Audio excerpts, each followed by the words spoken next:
പപ്പോട്ടൊന്ന് ഇളകി ചെയ്യും. പപ്പോട്ട് എല്ലാ സിനിമയും ഇളകി ചെയ്യില്ലേ? നമ്മുടെ താമരശ്ശേരി ചുരം എന്ന് പറഞ്ഞ ആൾക്ക് തിരിച്ചു, നമ്മുടെ താമരശ്ശേരി ചുരം എന്ന് ആക്ഷൻ കാണിച്ച് ചെയ്യും. ഒരു ഭാഗ്യത്തിന് ഇറങ്ങി ഹോട്ടലിൻ്റെ പുറത്തെത്തുമ്പോൾ തന്നെ 2 നല്ല തിളങ്ങുന്ന കണ്ണുകൾ ഇവർ നോക്കി, ഒരു വലിയൊരു മുയൽ. അപ്പോൾ ഇവർ എയിം ചെയ്തപ്പോൾ പപ്പോട്ടിന് കൈ വിറയ്ക്കുന്നു. പട്ടം തട്ടൻ സഹായിച്ചു പിടിക്കാൻ.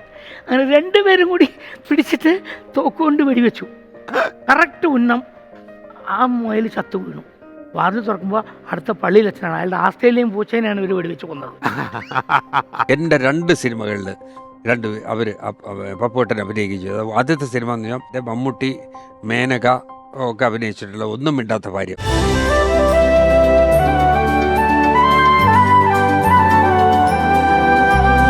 ഓർമ്മയിലെന്നും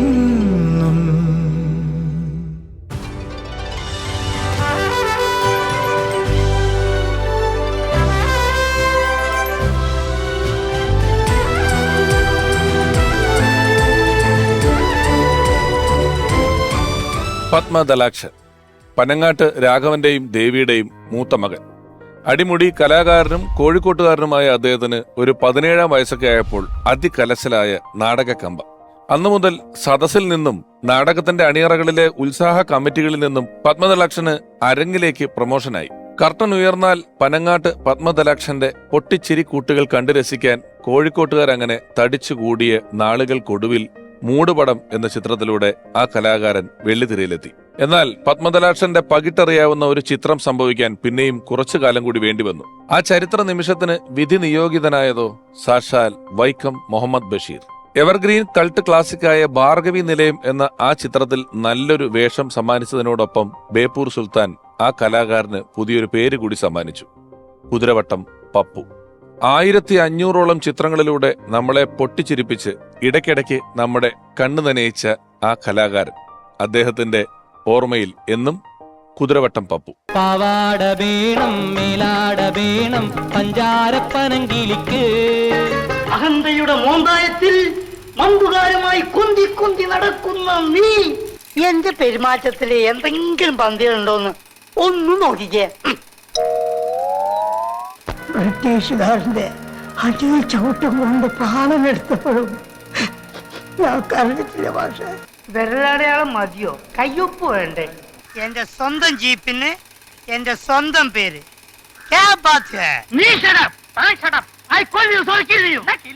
ഞാൻ തുറക്കൂല, തുറക്കൂലടാ പട്ടി.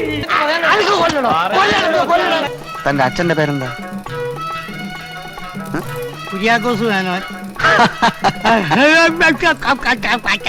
കഴിഞ്ഞ പ്രാവശ്യം ഞാൻ ഇവിടെ വന്നു പോകുമ്പോഴേ ഞാൻ കാക്കയോട് പ്രത്യേകം പറഞ്ഞു ഏൽപ്പിച്ചിരുന്നു ഞാൻ ഇന്ന ഡേറ്റിന് വരുന്നു. ആരത്?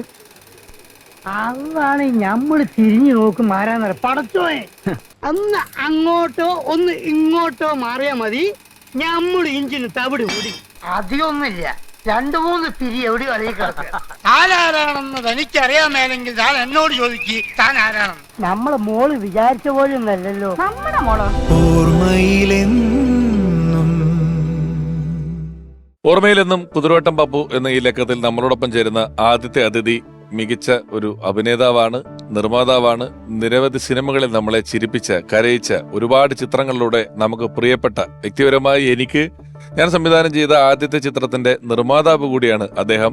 ഒരുപക്ഷെ കുതിരവട്ടം പപ്പു ചേട്ടന്റെ കാര്യങ്ങൾ നമ്മൾ പറയുമ്പോൾ മലയാളികൾക്ക് ഏറ്റവും കൂടുതൽ ഓർമ്മ വരുന്ന സീനുകളിൽ ഒന്ന് താമരശ്ശേരി ചുരം എന്ന സീനാണ്. ആ സീനിൽ അദ്ദേഹത്തോടൊപ്പം ഉണ്ടായിരുന്ന അഭിനേതാവാണ്. സ്നേഹപൂർവ്വം സ്വാഗതം ചെയ്യുന്നു പ്രിയപ്പെട്ട മണിയമ്പിള്ള രാജു ചേട്ടൻ.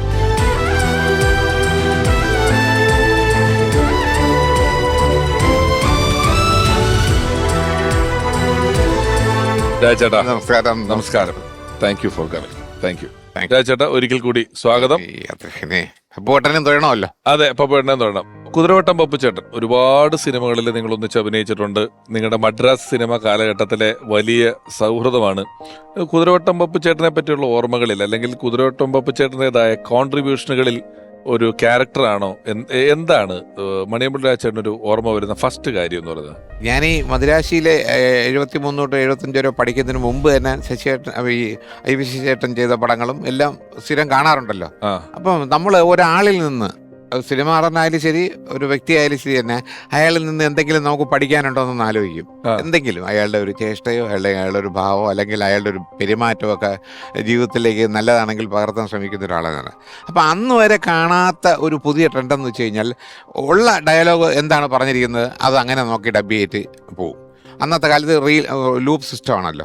അപ്പം ആ ഡയലോഗ് നോക്കിയിട്ട് അത് മാത്രം പറഞ്ഞിട്ട് അവനവൻ്റെ ജോലി തീർത്തിട്ട് പോകും. പക്ഷേ പപ്പുവേട്ടൻ മാത്രം കണ്ടിട്ടുള്ള അത്ഭുതങ്ങളൊക്കെ വെച്ച് കഴിഞ്ഞാൽ പുള്ളി ചുമ്മാ നിൽക്കുമ്പോഴും വേറൊരാൾ ഡയലോഗ് പറഞ്ഞിട്ട് ഇടയ്ക്ക് ഒരു ലാഗ് എന്നൊക്കെ പറയും സിനിമയിൽ, ഒരു ഗ്യാപ്പ് പറഞ്ഞെങ്കിൽ പുള്ളി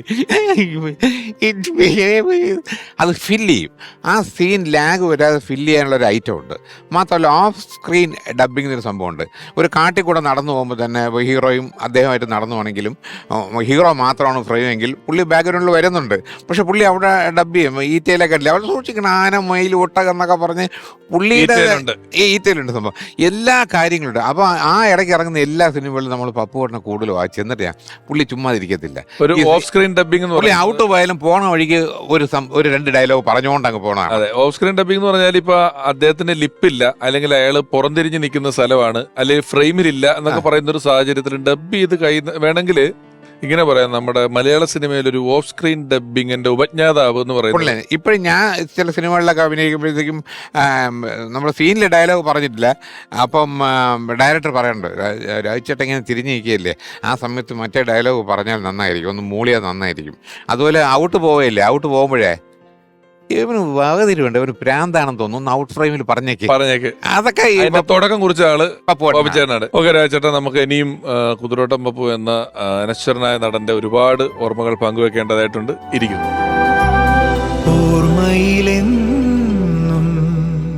രാജേട്ടാ, ഒരു പക്ഷേ ഞാനിപ്പോ ആമുഖത്തിൽ പറയും പപ്പുചേട്ടനെ പറ്റി പറയുമ്പോൾ നമുക്ക് പെട്ടെന്ന് ഓർമ്മ വരുന്നു ഒരുപാട് സീനുകളും ഒരുപാട് ഡയലോഗുകളും അദ്ദേഹത്തിൻ്റെതായിട്ട് മലയാള സിനിമയിൽ പിന്നെയും പിന്നെ റീൽസിലും ട്രെൻഡായിട്ടും ഒക്കെ ഉപയോഗിക്കുന്നുണ്ടെങ്കിലും ഈ താമരശ്ശേരി ചുരമാണ് നമുക്കൊരു വളരെ പോപ്പുലർ ആയിട്ടുള്ള ഡയലോഗുകളിൽ ഒരെണ്ണം. ആ ചിത്രം നിർമ്മിച്ചത് രാജചേട്ടനാണ്. ആ സീനില് രാജചേട്ടനാണ് കൂടെ ഉള്ളത്. കാരണം രാജുവേട്ടനും പപ്പുചേട്ടനും കൂടെ ഒരാളും കൂടെ ഉണ്ട്, മെയ്തീന്. പക്ഷെ ഡയലോഗ് ഇല്ല. മെയ്തീൻ ഇടയ്ക്ക് ഇതിന് എടുത്തു കൊടുക്കും. മൊയ്തീൻ ഒരു ഡയലോഗോ മറ്റേ ഉള്ളത് വന്നിട്ട് ഇതിന് ഹൗസിംഗ് ഒന്നും ഇല്ലേടോ, ചിലതിനുണ്ടാവില്ല, ചിലതിനുണ്ടാവില്ല എന്ന് മറ്റൊരു വരിയാണ് ഈ മൊയ്തീൻ പറഞ്ഞിരിക്കുന്നത്. ബാക്കി അതിന്റെ അത്ഭുതവും ആ കൂടെ നടക്കുന്നതും ഭയങ്കരം തന്നെ ഒക്കെ. അപ്പൊ ആ സീനിന്റെ ഒരു ഷൂട്ടിംഗ് അനുഭവങ്ങളും ഓർമ്മകളൊക്കെ ഒന്ന് ആദ്യം പറയൂ പപ്പുവേട്ടനെ പറ്റി പറയുന്നതിന് മുമ്പ്. ഞാൻ പറഞ്ഞ ഈ വെള്ളാനകളുടെ നാട് എന്നുള്ള ഒരു സിനിമ ഉണ്ടാകുന്നതന്നെ ഈ 28-ാം തീയതി ഷൂട്ടിംഗ് തുടങ്ങുന്നു, നമ്മളെല്ലാവർക്കും അഡ്വാൻസ് കൊടുക്കുന്നു, കോഴിക്കോട് മഹാറാണി ചെല്ലുന്നു. 27-ാം തീയതി രാത്രി ആയപ്പോഴത്തേക്കും പ്രിയം പറയുന്നു, ഈ പടം നടക്കൂല. അയ്യോ, ഞാൻ ചെവിരിലൊക്കെ ഒന്ന് താങ്ങി. കഥ ശരിയല്ല കേട്ടിട്ട് ഞാനും ശ്രീനിവാസൻ കൊണ്ട് ഡിസ്കസ് ചെയ്തിട്ട്, അതുകൊണ്ട് നമുക്കൊരു 5 ദിവസം ഇരുന്ന് ഒരു പുതിയ കഥ ഉണ്ടാക്കാം. ഞാൻ പറഞ്ഞു, ബാലങ്കനാർ ചേട്ടനൊക്കെ വന്നു, കോസ്റ്റ്യൂമൊക്കെ തെച്ചു, അവരെയൊക്കെ പറഞ്ഞു വിട്. ഞാൻ എല്ലാവരും പറഞ്ഞു വിട്ടിട്ട് തളർന്നു, നീ മാത്രം അങ്ങോട്ട് വരരുത്, നിനക്ക് ഇടയ്ക്കിടയ്ക്ക് അഭിപ്രായം പറച്ചിലുണ്ട്, അത് വേണ്ട, ഞങ്ങളിതിന് മാത്രം, ഞാനും ശ്രീനിവാസനും മാത്രം ഇരിക്കട്ടെ എന്ന് പറഞ്ഞിട്ട് അവരവിടെ ഇരിക്കുന്നു. ഞാൻ അവിടെ ഇരിക്കുന്നുണ്ട്. ബാലങ്കനാർ ചേട്ടൻ വന്നു, സംസാരിച്ച് ഞാൻ വിളിക്കാമെന്ന് പറയുന്നു. അപ്പം ജൂബിലി യൂണിറ്റുകാരൻ വരുന്നു. ഞങ്ങൾ ആദ്യമായിട്ട് വാങ്ങിച്ച ഒരു വണ്ടിയാണ്, ഐശ്വര്യമായിട്ടുള്ളൊരു വണ്ടിയാണിത്. ഒരു ഷൂട്ടിങ്ങിന് വന്നിട്ട് നടക്കാതെ പോകുന്നൊരു വിഷമമുണ്ട്. ഞാൻ പറഞ്ഞു, 1-ാം തീയതി തുടങ്ങും, നിങ്ങൾക്ക് അതുവരെ നിൽക്കാമെങ്കിൽ നിൽക്കൂ, നമുക്ക് തുടങ്ങുന്നുണ്ട്. അങ്ങനെ 1-ാം തീയതി അന്ന് ഷൂട്ടിംഗ് തുടങ്ങിയാണ്. അതാണ് വെള്ളാനകളുടെ നാടെന്ന്. ഈ 5 ദിവസം കൊണ്ട് ഉണ്ടാക്കിയ പടം 5 ദിവസം കൊണ്ട് ഉണ്ടാക്കുന്നതാണ്. അതുകൊണ്ട് അവിടെ ഒന്നും അല്ല അതിൻ്റെ ട്രാജഡി. 5 ദിവസം കൊണ്ട് ഉണ്ടാക്കിയിട്ട് 1-ാം തീയതി ഷൂട്ടിംഗ് തുടങ്ങുന്നു. 2-ാം തീയതി 3-ാം തീയതി ആയപ്പോഴത്തേക്കും ശ്രീനിവാസൻ വീട്ടിലോട്ട് പോകുന്ന വഴിക്ക്, വടകര അടുത്തല്ലേ, അങ്ങ് കൂത്തുപറമ്പ് പോകുന്ന വഴിക്ക് വണ്ടി ആക്സിഡൻ്റ് ആയെന്ന് പറഞ്ഞു. അങ്ങനെ ഞാൻ വണ്ടി എടുത്ത് പോവുകയാണ്. അന്ന് അംബാസഡർക്കാരാണ്. ഇങ്ങനെ ഓടി പോകുമ്പം വടകര അടുത്ത് ഈ അംബാസഡർക്കാർ റോഡിൻ്റെ സൈഡിൽ കിടക്കുന്നു. ഇതിൻ്റെ ഫ്രണ്ട് സീറ്റും ബാക്ക് സീറ്റും വേറെ റോഡിൽ കിടക്കുന്നു. ഞാൻ വെച്ച് ഇത് തകർന്ന് തരിപ്പണമായിരിക്കുമല്ലോ എന്ന് പറഞ്ഞു. എന്തോ ഭാഗ്യത്തിന് കുഴപ്പമില്ല, ശ്രീനിവാസൻ സാറ് കോഴിക്കോട് ഹോസ്പിറ്റലുണ്ടെന്ന് പറഞ്ഞു. ഞാൻ ഹോസ്പിറ്റലിൽ ചെന്നപ്പോൾ ഡിസ്ചാർജ് ചെയ്തു, വീട്ടിൽ പോയി. ഹോട്ടലിലുണ്ടെന്ന് പറഞ്ഞു. ഹോട്ടലിൽ ചെല്ലുമ്പോൾ ഒരു 3 സ്റ്റിച്ചുണ്ട് ഇവിടെ, കയ്യിലൊരു ചെറിയ പോറിൽ. ദൈവാധീനം രക്ഷപ്പെട്ടു. രാജു പേടിക്കൊന്നും വേണ്ട, നമ്മുടെ പരിപാടികളൊക്കെ നടക്കുന്നുണ്ട്. പിറ്റേ ദിവസം രാവിലെ എനിക്കൊരു കത്താണ്. ഷൂട്ട് ചെയ്യാനുള്ള സീൻ ഞാൻ കൊടുത്തിട്ടുണ്ട്. സത്യനന്ദിക്കാട്ടിൻ്റെ പൊന്മുട്ടയിടുന്ന തട്ടാൻ, അന്ന് ആ പേര് മാറ്റണം എന്ന് പറഞ്ഞിട്ട് പൊന്മുട്ടയിടുന്ന താറാവെന്നാക്കി. അതിൽ അഭിനയിക്കാനായിട്ട് എനിക്ക് പോകാതിരിക്കാൻ പറ്റില്ല, ഞാൻ അങ്ങോട്ട് പോകുന്നു, ഇവിടുത്തെ സീനുകൾ ഞാൻ എത്തിച്ചു കൊള്ളാം. ഞാൻ പ്രിയൻ്റെ അടുത്ത് വന്ന് ഞാൻ പറഞ്ഞു, പ്രിയ കയ്യും കാലും തള്ളരുന്നു, നീ ചുമ്മാ ഇടാ, നമ്മുടെ ഇല്ല പേന, കുഴപ്പമൊന്നുമില്ല, ഇതൊക്കെ കാര്യങ്ങളൊക്കെ നടക്കുന്നു. സീൻ തുടങ്ങുന്നു. ഒരു ലോറിയൊക്കെ മഹാറാണിയുടെ മുമ്പ് നിൽക്കുന്നു. മണിയമ്പിള്ള രാജു സാർ ഇവിടെയാണ് താമസിക്കുന്നത്. ഗുരുവായിരുന്നു ഒരു കവർ തന്നു വിട്ടിട്ടുണ്ട് ശ്രീനിവാസൻ സാറ്. 2 സീൻ. KPS എഴുതി ചേച്ചി വരുന്നു. ഞാൻ അവിടെ നിന്ന് വരെയാണ് സീനിൽ അഭിനയിക്കാൻ. ഒരു 2 സീൻ ശ്രീനിവാസൻ തന്നയിച്ചിട്ടുണ്ട്. പിന്നെ രാത്രി കാലങ്ങളിൽ ഗോപാലകൃഷ്ണൻ അവിടുന്ന് ഫോൺ ചെയ്ത് ഫോണിൽ കൂടെ, അന്ന് മൊബൈലില്ല, ഫോൺ പറഞ്ഞു, അങ്ങനെയാണ് സീൻ എഴുതുന്നത്. 20ാമത്തെ ദിവസമാണ് ഈ പറഞ്ഞ മാതിരി ശ്രീനിവാസൻ എത്തുന്നത്. പാക്കപ്പാണ് അന്ന് പടം. 20th ഡേ പടം പാക്കപ്പാണ്, വിത്തൗട്ട് സ്ക്രിപ്റ്റ്. 5 ദിവസം കൊണ്ട് എടുത്ത് അത് തന്നെ പലപ്പോഴായിട്ട് പലതായി കൊടുത്തുവിടുന്ന സ്ക്രിപ്റ്റ്. 20ാം ദിവസം പാക്കപ്പ്. അതാണ് വെള്ളാനുള്ള നാട്. വെള്ളാനുള്ള നാട് പാക്കപ്പിന്റെ തലേ ദിവസമാണ് പുള്ളി വന്നത്. പുള്ളിക്ക് ഒരു ഫുൾ നൈറ്റും ഡേ ഉള്ളൂ. ആ ദിവസമൊക്കെ റാഗ് ചെയ്ത് മോഹൻലാൽ കൊന്നു ശ്രീനിവാസനെ. ഞാൻ തന്നെ ഇരിക്കണതൊക്കെ പറഞ്ഞിട്ട് കളിയാക്കി തൊലച്ചടുക്കി ഏറ്റൊക്കെ വിട്ട സംഭവം. പപ്പുവേട്ടൻ്റെ കാര്യം ചോദിച്ചല്ലോ, ഒരുപാട് രസകരമായ സംഭവങ്ങളുണ്ട്. ഇത് ഞാൻ തന്നെ നിർമ്മിച്ച പടത്തിൽ വരുമ്പോൾ പപ്പുവേട്ടനായിട്ട് അപ്പം ക്ലോസ് ആയി കഴിഞ്ഞു. എല്ലാവരുമായിട്ടും ക്ലോസ് ആണ്, എല്ലാവരുമായിട്ടും എപ്പോഴും ചിരിച്ചേ പറയുള്ളൂ. അങ്ങനത്തെ ഒരാളാണ് സംഭവം. എല്ലാവർക്കും ഇഷ്ടപ്പെടുന്നൊരു നേച്ചറാണ് പുള്ളിയുടെ. അപ്പോൾ ഈ പർട്ടിക്കുലർ സീൻ നമ്മുടെ താമരശ്ശേരി ചുരം ഇന്നും ഹിറ്റാണ്, കാര്യങ്ങളൊക്കെ ഉണ്ട്. അപ്പം ആ സീൻ എടുക്കാൻ നേരത്ത് എന്തോ ഒരു പുള്ളിക്ക് ചെറിയ മൂഡ് ഔട്ടാണോ അതോ എന്തെങ്കിലും അസുഖം ഉള്ളിലുണ്ടായിട്ട് വെളിയിൽ പറയാത്താണോ എന്നറിയില്ല. ആ ടേക്ക് 13 ടേക്ക് എടുത്ത്. 13 ടേക്ക് അപ്പോഴത്തേക്കും പുള്ളി അഭിനയിക്കുന്ന സമയത്ത് നമ്മുടെ താമരശ്ശേരി ചുരം എന്ന് പറഞ്ഞു വന്നു. അങ്ങനെ നോക്കി നോക്കിയിട്ട് അവസാനം 13 ടേക്ക് അപ്പോഴത്തേക്കും പ്രിയദർശൻ പറഞ്ഞു, ഒരു കാര്യം പറയാം. പപ്പുവേട്ടൻ എന്ത് പറ്റി പപ്പുവേട്ടൻ ഒന്ന് ഇളകി ചെയ്യും. പപ്പുവേട്ടൻ എല്ലാ സിനിമയും ഇളകി ചെയ്യില്ലേ. നമ്മുടെ താമരശ്ശേരി ചുരം എന്ന് പറഞ്ഞാൽ ആൾക്ക് തിരിച്ചു, നമ്മുടെ താമരശ്ശേരി ചുരം എന്ന് ആക്ഷൻ കാണിച്ച് ചെയ്യും. പ്രിയദർശൻ ഈ ആക്ഷൻ കാണിച്ചു, ഞാൻ ഞെട്ടിപ്പോയി. പ്രിയനിൽ ഇങ്ങനൊരു സംഭവം ഉണ്ട്.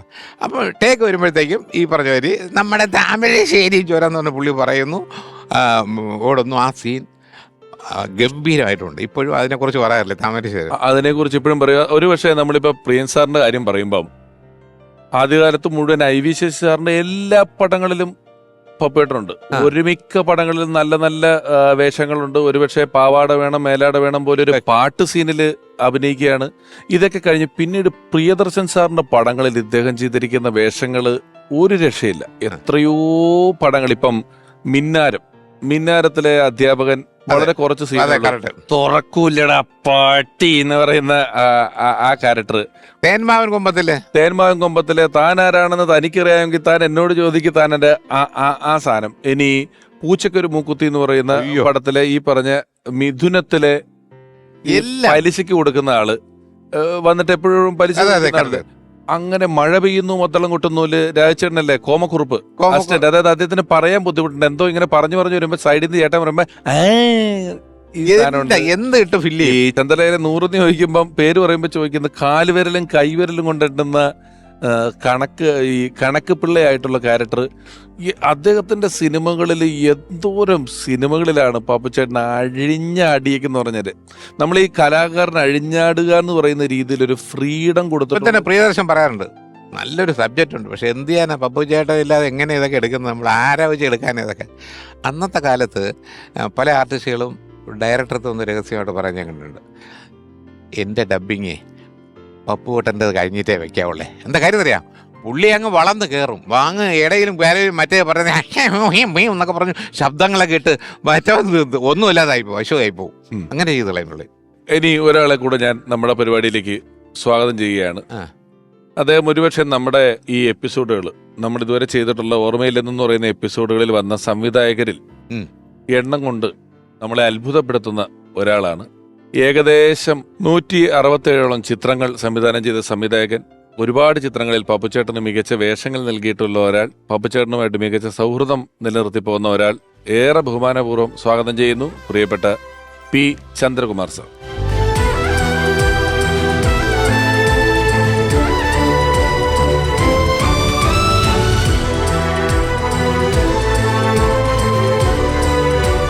നമ്മൾ തമ്മിൽ പരിചയമില്ല, നേരിട്ട് കണ്ടിട്ടില്ല എന്ന് മാത്രമേ ഉള്ളൂ. ഇത് കാണാൻ വേണ്ടി ഈ പരിപാടി ചെയ്യുന്നത്. Very good, thank you. ഞങ്ങൾ പറയേണ്ട ആവശ്യമില്ല, ഞങ്ങൾ ഒരു കുടുംബമാണ്.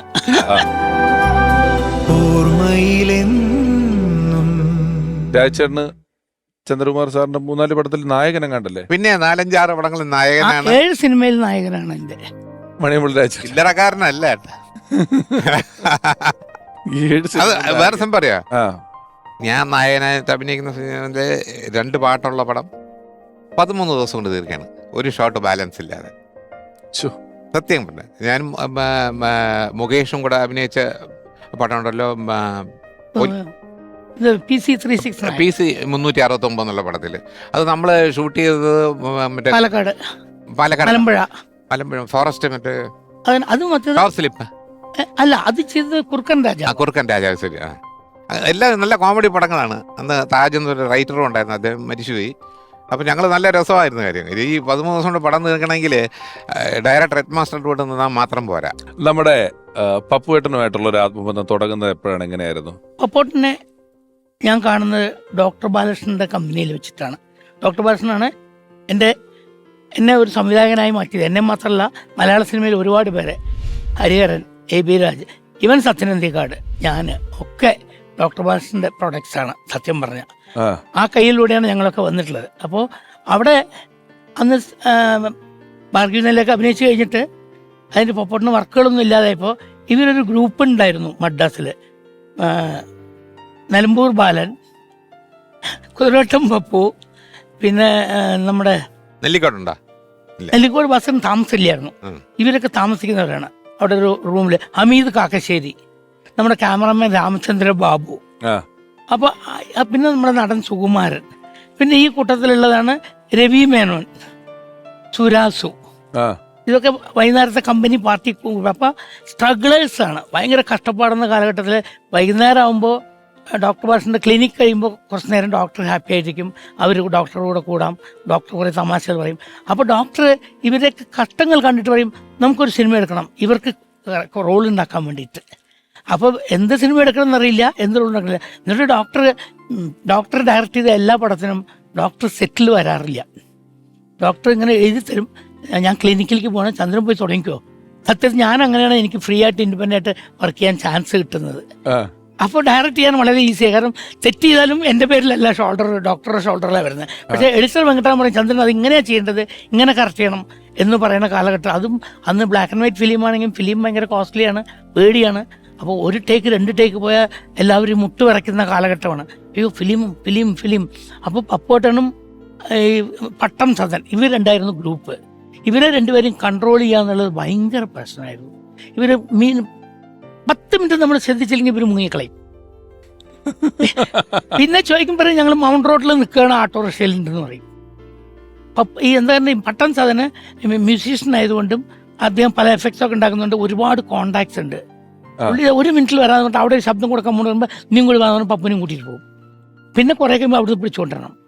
പട്ടം സാറിൻ്റെ കൂടെ കയറിയാൽ പിന്നെ പട്ടം തന്നെയാണ്. അപ്പോൾ ഇത് കൺട്രോൾ ചെയ്യാൻ ഞങ്ങളെ ഏൽപ്പിക്കും. അപ്പോൾ എനിക്കിപ്പോഴും അപ്പം അങ്ങനെ വർക്ക് ചെയ്തുകൊണ്ടിരിക്കുമ്പോഴാണ് JC ഡയറക്റ്റ് ചെയ്യുന്ന ഒരു ചന്ദനച്ചോല പറഞ്ഞ സിനിമ, അത് പീരുമായിട്ടുള്ള ഷൂട്ടിങ്. ആ ഒരു സംഭവമാണ് എപ്പോഴും മറക്കാൻ പറ്റാതെ തോന്നിയിട്ടുള്ളത്. വെച്ചാൽ അവിടെ വന്നപ്പോൾ വണ്ടിപ്പെരിയാർ താമസിക്കാൻ ഒരു ഹോട്ടൽ താമസിച്ചു. പപ്പുവേട്ടനും ഈ പട്ടം സാധനം ഒരു റൂമിലാണ് താമസിക്കുന്നത്. അപ്പോൾ ഒരു കമ്പനിയായി, ഭയങ്കര കമ്പനി.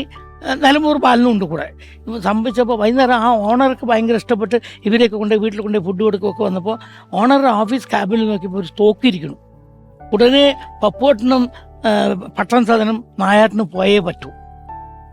അപ്പോൾ ആ പുള്ളി ഞാനീ നമ്മുടെ രാജാവിന്റെ കഥകളിലൊക്കെ നായാട്ടിന് പോവുക എന്നുള്ള പ്രയോഗമൊക്കെ കേൾക്കുന്ന കേട്ടോ.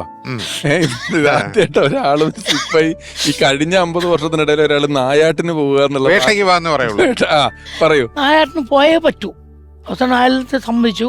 അങ്ങനെ രാത്രി ഒരു 9 മണി 10 മണിയായപ്പോൾ അവര് അത്യാവശ്യം മദ്യപിച്ചിട്ടൊക്കെ ഉണ്ട്. അപ്പോൾ മൂട് വന്നു, തോക്കെടുത്ത് 2 പേരും കൂടി ഇറങ്ങുകയാണ്. അപ്പം കൂടുതലൊന്നും പോകരുത്, ഇവിടെ അടുത്തെവിടെയെങ്കിലൊക്കെ എന്തെങ്കിലും കിട്ടും, മുയലൊക്കെ കിട്ടും പറഞ്ഞു. ശരി പറഞ്ഞു. 2 പേരും കൂടെ ഇറങ്ങിയപ്പോൾ ഒരു ഭാഗ്യത്തിന് ഇറങ്ങി ഹോട്ടലിൻ്റെ പുറത്തെത്തുമ്പോൾ തന്നെ 2 നല്ല തിളങ്ങുന്ന കണ്ണുകൾ കാണുന്നു. ഇവർ നോക്കി ഒരു വലിയൊരു മുയൽ. അപ്പോൾ ഇവർ എയിം ചെയ്തപ്പോൾ പപ്പോട്ടിന് കൈ വിറയ്ക്കുന്നു. പട്ടം സാധനം സഹായിച്ചു പിടിക്കാൻ. അങ്ങനെ 2 പേരും കൂടി പിടിച്ചിട്ട് തോക്കുകൊണ്ട് വെടിവെച്ചു. കറക്റ്റ് ഉന്നം ആ മുയൽ ചത്തു വീണു. ഇവർ പോയി നോക്കിയപ്പോൾ ഒരു 2-3 കിലോ ഉണ്ട്. ഭയങ്കര ഭാഗ്യം. എടുത്തൊന്ന് റെസ്റ്റോറൻറ്റിൽ വരുമ്പോൾ റെസ്റ്റോറൻറ്റൊക്കെ പൂട്ടി. അപ്പോൾ അവർക്ക് കുക്ക് ചെയ്യാൻ പറ്റില്ല. ശരി, നാളെ രാവിലെ കുക്ക് ചെയ്യാൻ പറഞ്ഞിട്ട് ഇവർ ഒന്ന് റൂമിൻ്റെ അവിടെ കൊണ്ടുവന്ന് വെച്ചിട്ട് കിടന്നുറങ്ങി. പിറ്റേ ദിവസം രാവിലെ വാതിലിൽ ആരോ വന്ന് തട്ടുന്നു. വാതിൽ തുറക്കുമ്പോൾ അടുത്ത പള്ളിയിൽ അച്ഛനാണ്. അയാളുടെ ആസ്ട്രേലിയൻ പൂച്ചേനെയാണ് ഇവർ വെടിവെച്ച് കൊന്നത്. പുള്ളിയുടെ ആസ്ട്രേലിയൻ പൂച്ചയായിരുന്നത്. ഇവർ മുയലാണെന്ന് പറഞ്ഞ് വെടിവെച്ച് കൊന്ന് വലിയൊരു പൂച്ചേനാണ്. അതിനെ വീട്ടിൻ്റെ റൂമിന് മുന്നിൽ വെച്ചിട്ടുണ്ട്.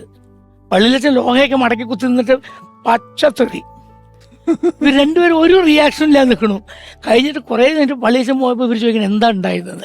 ഇവർക്ക് തന്നെ അറിയില്ല എന്താ ഉണ്ടായത്. ഇവർ വെടിവെച്ചതാണോ കൊന്നതാണോ ഒന്നും ഇവർക്കറിയില്ല. അത് ഭയങ്കര സംഭവം, ഞാൻ ആദ്യമായിട്ടാണ് കേൾക്കുന്നത്. വേറെ കഥയാണ്. പിന്നെ ഒരു ദിവസം ഷൂട്ടിങ് നോക്കുമ്പോൾ രണ്ടുപേരെ കാണാനില്ല. അപ്പോൾ എവിടെ തിരഞ്ഞിട്ട് എവിടെയും നോക്കി കാണില്ല. അപ്പോൾ രാവിലെ തൊട്ട് തിരഞ്ഞു. ഒരു 4 മണിയായപ്പോൾ ഒരു ഫോൺ വരുന്നു. പീരുമേട് പോലീസ് സ്റ്റേഷൻ്റെ അടുത്തുള്ള ഒരു ബൂത്തിൽ നിന്നാണ്. എന്താ വെച്ചപ്പോൾ കള്ളി ഷാപ്പിൽ രണ്ടുപേരും പണയം വെച്ചിരിക്കുകയാണ്. കാശില്ലായിരുന്നു സാർ കൊടുക്കാൻ. അതുകൊണ്ട് അടിച്ച് ഫിറ്റായിട്ട് കാശില്ല, ഞങ്ങൾ എന്താ വേണ്ടിച്ച് ചെയ്തോളാൻ പറഞ്ഞു സാറേ. ഇവരെവിടേക്കാണ് പറഞ്ഞേക്കേണ്ടതെന്ന് അറിയില്ല, എന്താ ചെയ്യേണ്ടതെന്ന് അറിയില്ല. അവിടെ പിടിച്ച് ഇരുത്തിയിരിക്കുകയാണ്. പിന്നെ ഞങ്ങൾ പോയി കൂട്ടിയിട്ട് വന്നു. പിന്നെ തൊട്ട് ഞങ്ങൾ റൂമിൽ പൂട്ടിയിടാൻ തുടങ്ങി.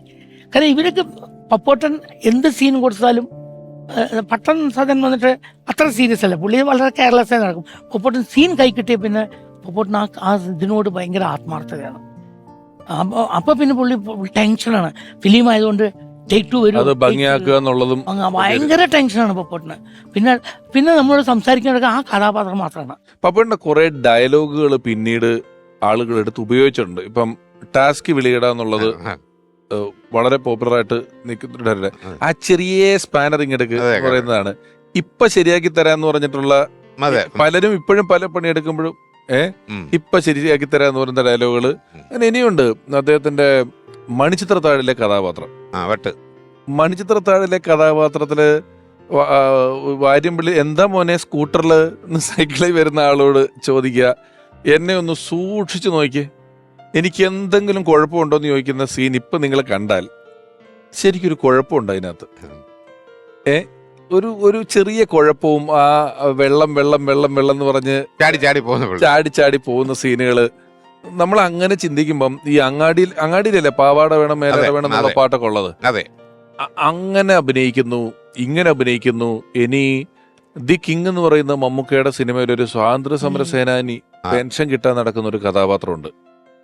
അതിന്റെയൊക്കെ ഒരു ഡബ്ബിങ്ങിലെ മോഡുലേഷൻ എന്ന് പറയുന്നത് നമ്മളീ പറയുന്ന പോലെ അവശബ്ദങ്ങളില്ല, ചുമയുണ്ട് അദ്ദേഹത്തിന്. ആ കഥാപാത്രം ചുമച്ച് വർത്താനം പറയുന്ന ഒരാളാണ്. അത് ആ സിനിമയിൽ എനിക്ക് ഓർമ്മയുണ്ട്, 2 കൈയിലും ബ്രിട്ടീഷുകാരിങ്ങനെ പിടിച്ച് നിലത്ത് കിടത്തിയിട്ട് നെഞ്ചത്തിട്ട് ചവിട്ടും, അതിന്റെ ചുമയെന്നൊക്കെ പറയുന്ന ഒരു ഡയലോഗുണ്ട്. അതൊക്കെ എത്ര ഗംഭീരമായിട്ടാണ് ഈ ഒരു നടൻ പറഞ്ഞു വെച്ചിരിക്കുന്നത്. ഇപ്പൊ നമുക്ക് കമ്പ്യൂട്ടറിൽ ശബ്ദത്തിന്റെ ട്രാക്ക് പിടിച്ച് വെച്ച് സിങ്ക് ചെയ്യാം. അന്ന് ഈ സ്പൂളിലല്ലേ നിങ്ങളൊക്കെ ഡബ് ചെയ്യുന്നത്? ലൂപ്പ് സ്പൂള് എത്തിയിട്ടില്ല, ഫിലിമിലാണ് ലൂപ്പ്. ഫിലിം ലൂപ്പായിട്ട് ഇട്ടിട്ട് ഓരോ ഷോട്ടും ഓരോ ലൂപ്പാക്കിയിട്ട് അത് പ്രൊജക്ടറിൽ അതന്നെ റിപ്പീറ്റ് ചെയ്ത് ഓടിക്കൊണ്ടിരിക്കും. അപ്പോൾ അത് വരും, അത് കഴിഞ്ഞ് കുറച്ച് ബ്ലാങ്ക് വരും, വീണ്ടും ആ ഷോട്ട് തന്നെ തിരിച്ചു വരും, അത് ഡബ് ചെയ്യുക, റീടേക്ക് വന്നാൽ വീണ്ടും ബ്ലാങ്കിൽ വെയിറ്റ് ചെയ്യുക, അതിന് ഒരു ആരോ മാർക്ക് വരും, നമ്മുടെ ഡയലോഗ് വരുന്നത് ഉറപ്പായി വീണ്ടും ഡബ് ചെയ്യുക. പിന്നെ അത് മൊബൈലിലിട്ട് അങ്ങോട്ടും ഇങ്ങോട്ടും വലിച്ചു ഡയറക്ടർ പറയും take 2, take 3, take 4, take 9, take 9, take 10 എന്നിട്ട് ഡയറക്ടർ പറയും ടേക്ക് 1 and 9 ഓക്കെ. അങ്ങനെയും പറയും. 2 ഓക്കെ വയ്ക്കും, 2 ഓക്കെ വെച്ചിട്ട് എടുക്കുന്നത് അല്ലേ? ഇപ്പൊ അങ്ങനെയല്ലേ നമ്മള് നീ എവിടെ പോകുന്നു എന്നുള്ളതിന് നീ ഓക്കെ അല്ലേ സാർ, എവിടെ ഓക്കെ അല്ലേ സാർ, പോകുന്നു, ഇങ്ങനെ 3 പീസായിട്ട് ഡബ് ചെയ്യാം. ഇതെല്ലാം ഈ പപ്പുവിൻ്റെ ഡെഡിക്കേഷൻ കാര്യം പറയുന്ന അദ്വൈതം എന്നുള്ള പ്രിയദർശൻ്റെ പടത്തിൽ ഇത്രേ പ്രിയം പറഞ്ഞുള്ളൂ. പപ്പുവിനെ ജസ്റ്റ് ആ ക്യൂ നിന്ന് ഇങ്ങനെ ഒരാൾ പിടിച്ച് മാറ്റിയതേ ഉള്ളൂ. പക്ഷേ ദേഹ ഉപദ്രവം ചെയ്ത മാതിരി ഒന്ന് പെർഫോം ചെയ്യണം. പുള്ളി പറഞ്ഞിരുന്നതിന് മുമ്പ് ആ ഉടുപ്പ് അങ്ങോട്ട് വലിച്ചു കീറി, എന്നിട്ട് ആ കോഴിക്കോട് തറയുണ്ടല്ലോ മറ്റേ ചെളിയെ കളന്ന് അതിലൊരു 3 റൗണ്ട് ഉരുണ്ട്, എന്നിട്ട് എണീറ്റ് മുടിയൊക്കെ വെച്ചിട്ട് ആള് മാറി. എന്തോ ഗുരുതരമായിട്ട് അദ്ദേഹത്തെ മർദ്ദിച്ച മാതിരിയുള്ള രൂപമാക്കി എടുത്തു കഴിഞ്ഞു. അദ്വൈതത്തില് മുകുന്ദേട്ട സുമുദ്ര വിളിക്കുന്ന പോലെ ആ പഞ്ചായത്തിൽ പൈപ്പ് കൊണ്ടുവരാൻ വേണ്ടി ശ്രമിക്കുന്നൊരു ആള് ഭയങ്കരമാണ്. അപ്പോ ഈ പപ്പുവേട്ടനൊക്കെ എത്ര ശ്രമിച്ചിട്ടും പൈപ്പ് വരാത്തതാണ് ഈ ശ്രീനിവാസൻ വിളിച്ചു കഴിഞ്ഞപ്പം അറിയാതെ യാദൃശ്യമായിട്ട് പൈപ്പ് വരുന്നത്. അപ്പൊ ഇവര് ഫോൺ വിളിച്ചിട്ട് അതെങ്കിൽ കൊടുത്തുവിട്, എന്താ പൈപ്പ് നീ ഇറക്കണം എന്നൊക്കെ പുള്ളി മന്ത്രിയുടെ ഓഫീസിൽ വിളിക്കുമല്ലോ. ശ്രീനേട്ടൻ പോയി കഴിഞ്ഞിട്ട് ആ ഫോണിന്റെ അടുത്തിരുന്നിട്ട് പുള്ളിക്കൊരു സംശയമുണ്ട്, ഇത് ശരിയായതാണോ അല്ലയോ എന്ന് പറയുന്നത്. അങ്ങനത്തെ ചില കുഞ്ഞു സാധനങ്ങൾ ഇടുന്നതില് എന്തായാലും ചെയ്തു. എന്നിട്ട് ഇവര് കത്ത് എഴുതിക്കുമല്ലോ എല്ലാരെയും കൊണ്ട് ആ പടത്തില്. കത്ത് എഴുതിക്കുന്ന സീൻ കഴിഞ്ഞ് കഴിഞ്ഞിട്ട് പപ്പുചേട്ടനാണോ എഴുതിയെന്ന് നോക്കുമ്പം എല്ലാരും എഴുതി നോക്കുമ്പം പുള്ളിയുടെ കൈയക്ഷരം അല്ല. അപ്പൊ വേണുചേട്ടൻ പറയും അല്ല എന്ന് പറയുമ്പോ പുള്ളി അവിടെ എല്ലാവരുടെ ഈ നേരസ്ഥനൊന്ന് പോയിക്കോട്ടെ, ഈ നേരസ്ഥനൊന്ന് പോയിക്കോട്ടെ എന്ന് പറഞ്ഞിട്ട് പോത്. ഇങ്ങനെ നമ്മൾ ആലോചിക്കും എന്തോരോ പടങ്ങളാണ്. എത്ര പടത്തിൽ ഏകദേശം പപ്പുചേട്ടൻ ഉണ്ടാവും? പപ്പട്ടൻ എൻ്റെ ഒരു 35-40 സിനിമയിലുണ്ടാവും. 40 സിനിമയില് പപ്പുചേട്ടൻ അഭിനയിച്ചിട്ടുണ്ടായിരുന്നു. കാരണം പപ്പട്ടൻ പിന്നെ ഒരു ഇതുള്ളത് അന്നത്തെ പല നമ്മളാരും ഇത് പറയല്ല, തിരക്കഥാകൃത്തുകൾ പലപ്പോഴും ഹാസ്യം ഉണ്ടാക്കലാണ് അവർക്ക് ഏറ്റവും ബുദ്ധിമുട്ടായിട്ടുള്ള കാര്യം. അതുകൊണ്ട് ഇവിടെ ഒരു ഹാസ്യരംഗം ചേർക്കണം എന്നാണ് നമ്മുടെ വലിയ വലിയ തിരക്കഥാകൃത്തുകൾ എനിക്ക് എഴുതി തന്നിട്ടുള്ള സ്ക്രിപ്റ്റിലൊക്കെ അയച്ചിട്ടുള്ളത്. അപ്പോൾ ഇവിടെ ഹാസ്യരംഗം ചേർക്കണം എന്നുള്ളൂ, എന്താണെന്നില്ല, കഥാപാത്രം എന്താണെന്നില്ല. അപ്പോൾ അവിടെ വരുമ്പോൾ ഡിസ്കസ് ചെയ്യണം. പൊപ്പോട്ടാ മാളരവിന്ദനുണ്ടാവും, പൊപ്പോട്ടിനുണ്ടാവും, പട്ടണത്തിനുണ്ടാവും, ലളിത ചേച്ചി. ഇവരുടെ പേര് ലളിത ചേച്ചിയാണ് അന്ന് കോമഡി പേര്. എൻ്റെ ആദ്യത്തെ സിനിമയിൽ തൊട്ടിട്ട് അവരാണ് ലളിത ചേച്ചിയുടെ മുഖത്ത് ക്യാമറ വെച്ചിട്ടാണ് ഞാൻ ഫസ്റ്റ് തുടങ്ങുന്നതാണ് 77. അപ്പോൾ എന്നിട്ട് അവിടെ ഡിസ്കസ് ചെയ്യണം എന്ത് ചെയ്യാം. മോനെ ചന്ദ്ര എങ്ങനെ ചെയ്യട്ടാ ലളിത ചേച്ചി ചോദിക്കും. അപ്പം പപ്പോട്ട് വന്നിട്ട് ഞാൻ ഇങ്ങനെ ചെയ്യടാ. എന്നിട്ട് പപ്പോട്ടിന് ചില ടെക്നിക്കുകളുണ്ട്, ഇത് അവരോട് പറയണ്ട, ഞാൻ ടേക്കിൽ ചെയ്തോളാം എന്ന് പറയും. കാരണം അവരെക്കാൾ നന്നായി ചെയ്യാൻ വേണ്ടിയിട്ട് ടേക്കിൽ ചെയ്യും. എനിക്കിപ്പോഴും ഓർമ്മയുണ്ട്, ഒരു പ്രാവശ്യം അങ്ങനെ ടേക്കിൽ ചെയ്തപ്പോൾ ബാസി ചേട്ടന് ദേഷ്യം വന്നു. അടൂർ ജലതരംഗം പറഞ്ഞ എൻ്റെ സിനിമയിൽ പപ്പോട്ടിനും അടൂർ ബാസിയും കൂടെ അഭിനയിക്കുമ്പോൾ ബാസി ചേട്ടൻ എല്ലാവരും ഓവർടേക്ക് ചെയ്ത് നന്നായി ചെയ്യും, ഭയങ്കരമായിട്ട് ഷൈൻ ചെയ്യും, ആർക്കും വിട്ടുകൊടുക്കില്ല. അപ്പോൾ അതിനെ ഓവർകം ചെയ്യാൻ വേണ്ടിയിട്ട് ഞാൻ ഒരു ഐഡിയ പപ്പോട്ടിനെ ഡിസ്കസ് ചെയ്തു. ഞാൻ ഇപ്പം മിണ്ടണ്ട പറഞ്ഞു. പപ്പോട്ടൻ അത് ടേക്കിൽ ചെയ്തു. അത് കഴിയുമ്പോൾ ബാസിയേട്ടൻ്റെ മുഖമൊക്കെ മാറി. മിസ്റ്റർ നിങ്ങൾ വല്ലതും ചെയ്യാൻ റിഹേഴ്സൽ ചെയ്ത് കാണിക്കണം, ടേക്കിലല്ല ചെയ്യേണ്ടത് പറഞ്ഞു. അദ്ദേഹം അതേ ചെയ്യാറുള്ളൂ, പക്ഷെ വേറൊരാളെ പാടില്ല. ഈ 10-30 പടം പപ്പോട്ടിനെ ഡയറക്റ്റ് ചെയ്തിട്ടുണ്ടല്ലോ, എന്നെങ്കിലും നിങ്ങൾ തമ്മിലൊന്നും തെറ്റി എന്തെങ്കിലും ചൂടാവേണ്ട സിറ്റുവേഷൻ വന്നിട്ടുണ്ടോ? ഇടയ്ക്കിടയ്ക്ക് കൊടുക്കും. ഉണ്ടല്ലേ? എന്തെങ്കിലും അല്ല, ഇടയ്ക്കിടയ്ക്ക് കൊടുക്കും. കാരണം പപ്പോട്ടനെ നമ്മൾ പറഞ്ഞു നോക്കും. കുറച്ച് കഴിയുമ്പോൾ പപ്പോട്ടനെ കാണാനില്ല. എവിടെയാ പപ്പോട്ട പോയിരിക്കുന്നത്? അത് മോനെ എന്റെ നാട്ടിൽ നിന്ന് ഒരാൾ വന്നു, ചുമ്മാ ഒരു ദിവസം 4 പടം വെറുതെയാണ്. ഇടയ്ക്ക് 2 മണിക്കൂർ പോയിട്ട് അപ്പുറത്തെ സ്റ്റുഡിയോ പോയിട്ട് അഭിനയിക്കുന്നുണ്ടാവും, ഞാൻ കാണാതെ. എന്നിട്ട് അവിടെ പോയി പിടിച്ചുകൊണ്ടിരുന്നത് നമ്മുടെ ഡേറ്റ് ആയിരിക്കും.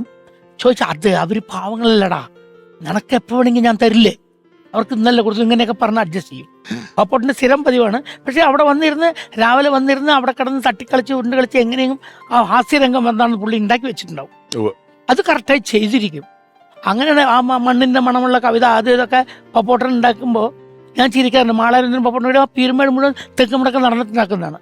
ആ അഗ്നിവ്യൂഹം പറഞ്ഞ സിനിമയൊക്കെ ചെയ്യുമ്പോൾ അത് 12 ദിവസം കൊണ്ട് 4 പാട്ടും 4 ഫൈറ്റും സിനിമയും തീർത്തതാണ് ആ പടം. ഇതൊക്കെ എങ്ങനെയാ ഇതൊക്കെ നടക്കുന്നത്? ഇതൊക്കെ കാണുമ്പോ വലിയ കുഴപ്പമില്ലല്ലോ. ഇതൊക്കെ എങ്ങനെ നിങ്ങൾക്ക് വേറെ വല്ല പരിപാടികൾ അറിയാം? ഇത് എങ്ങനെയാണ്? 167 പടം ചെയ്തു, ഇത്രയും സംവിധാനം ചെയ്തതാണ്. അപ്പൊ എന്തുമാത്രം ക്ഷമയുണ്ടെന്നുള്ളതിനൊരു തെളിവ് ഞാൻ പറഞ്ഞുതരാം. ഈ അടുത്ത കാലത്ത് മോഹൻലാൽ പടത്തിൽ അഭിനയിച്ചത് ഇദ്ദേഹം കൊണ്ടാണ് ഞങ്ങൾ ഒന്നിച്ച് അഭിനയിക്കുന്നത്. അപ്പൊ ആ ഒരു ബോഡി കൊണ്ടുവന്ന സീനിൽ പുള്ളി ഒരു കുടയായിട്ട് നിൽക്കുമ്പം അതിനകത്തുള്ള ഒരു വർക്കർ എന്ന് പറഞ്ഞു, ഹലോ ഒന്ന് മാറിയുന്നേ, ഈ ഫ്രണ്ടിൽ ആർട്ടിസ്റ്റൊക്കെ നിൽക്കുന്നില്ല, അവരൊക്കെ അവർ ഒന്ന് ബാക്ക് ചെയ്യുന്നേ എന്ന് പറയും. അപ്പോൾ ഇദ്ദേഹം ചിരിച്ചുണ്ട്, ഞാൻ ബാക്ക് ചെയ്യുന്ന അങ്ങ് മാറി നിന്ന് വളരെ ഒബീഡിയൻ്റ് ആയിട്ട് ആ PM പറയുന്ന കേട്ട് ഞങ്ങൾ മാറി നിന്ന്. ഞാൻ രാത്രി മോഹൻലാലിൻ്റെ പറഞ്ഞു ഇങ്ങനൊരു സംഭവം ഉണ്ടായിരുന്നു. അപ്പം പുള്ളി പറയണു, 167 പടം ചെയ്ത ആളാണ് ആ മനുഷ്യൻ്റെ തന്നെ, അവനെ കാലി തൂക്കി തറയടിക്കുകയല്ലേ വേണ്ട. അല്ല, അവർക്ക് അറിയില്ല, അവരെ കുറ്റം പറഞ്ഞിട്ട് കാര്യമില്ല. അവർക്ക് ഇത് അവർക്കറിയില്ല, അവരെ കുറ്റം പറഞ്ഞിട്ട് കാര്യമില്ല.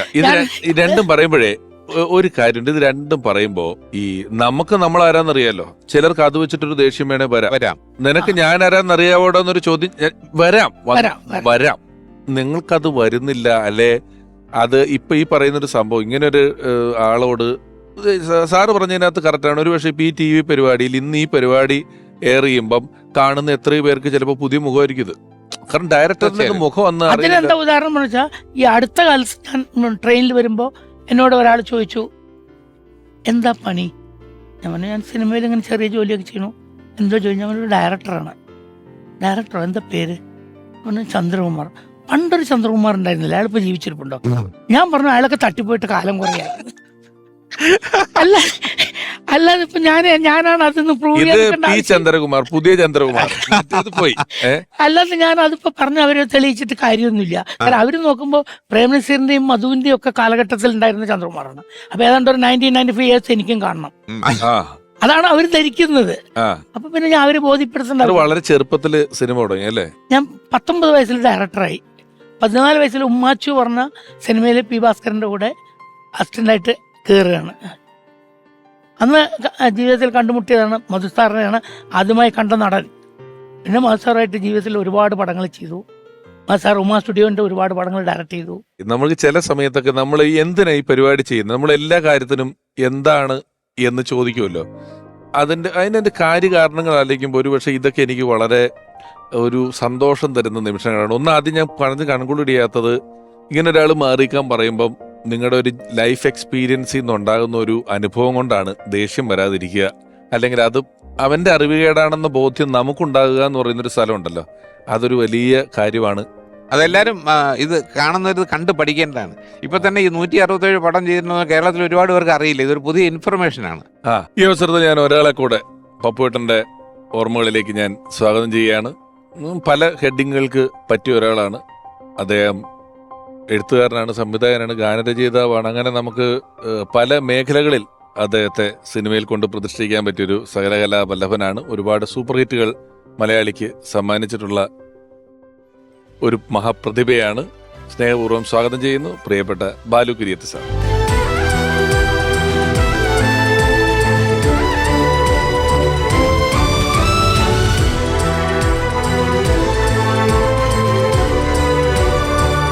എന്റെ ശിഷ്യനും കൂടിയാണ്. ഓ,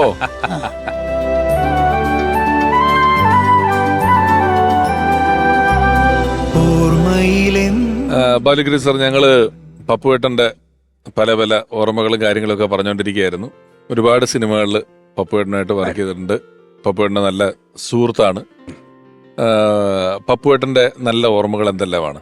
ആദ്യം പപ്പുവേട്ടനെ ശരിക്കും ഞാൻ ആദ്യമായി കാണുന്നത്, ഞാൻ അസിസ്റ്റന്റ് ഡയറക്ടറായി ആകാൻ വേണ്ടി കോളേജിൽ നിന്ന് മധ്യവേനൽ അവധി സമയം വരുമ്പോഴെല്ലാം ഞാൻ മദ്രാസിലേക്ക് പോകും. അന്ന് ബിച്ചു തിരുമല അവിടെ ഉണ്ടായിരുന്നു. അത് ബന്ധുവല്ലേ? എൻ്റെ അമ്മാവൻ്റെ മകൻ.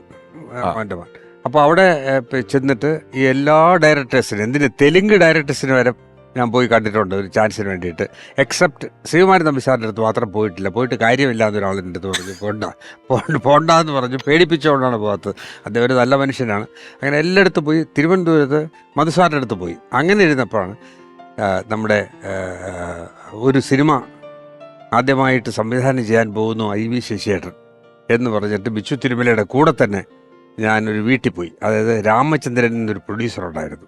അദ്ദേഹത്തിൻ്റെ വീട്ടിൽ ബിച്ചു തിരുമല, മുരളി മൂവീസ് രാമേന്ദ്ര ചേട്ടൻ, അതെ, രാമേന്ദ്ര ചേട്ടൻ, ബിച്ചു തിരുമല, IV ശശി, നമ്മുടെ വിപിൻ ദാസ് ക്യാമറാമാൻ, പിന്നെ music director A.T. Umar, Sherif Kha, അങ്ങനെ ഒരു എഴുത്തുകാരൻ, സ്ക്രിപ്റ്റ് റൈറ്റർ, അങ്ങനെ ഒരു സംഘം താമസിച്ച് അവിടുന്ന് അവരെല്ലാവരും മലയാളത്തിൽ പ്രമുഖരായി മാറിയിട്ടുണ്ട്. അങ്ങനെ തിരുവനന്തപുരത്ത് ഒരു സംഘം ഉണ്ടായി. സുരേഷ് കുമാർ, പിന്നെ പ്രിയദർശൻ, അശോക് കുമാർ എന്ന് പറഞ്ഞിട്ട് ഒരു സംഘം തിരുവനന്തപുരത്തും അങ്ങനെ ഉണ്ടായിട്ടുണ്ട്.